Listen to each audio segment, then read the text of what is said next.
panoodin yung mga idol, mga basyo ng bala. Gagawin nilang tansong alambre. Pwede pala ito mga idol, no?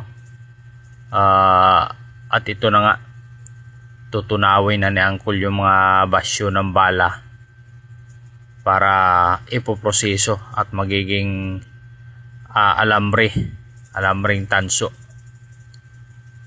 Iba-iba din talagang pinanggagalingan ng mga alambre mga idol, no? Pwedeng doon sa mga wire na tanso or dito sa mga basyo. At ayun na nga, pinasag ni Uncle yung mga hulmaan mga idol, sayang naman.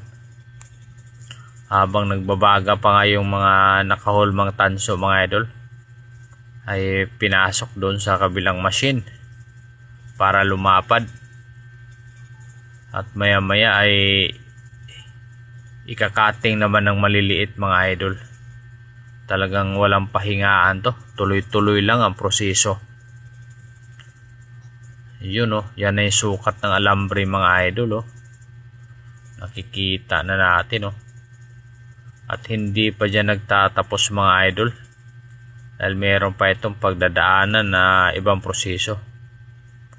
Tulad nun, binabad doon sa may kulay na tubig,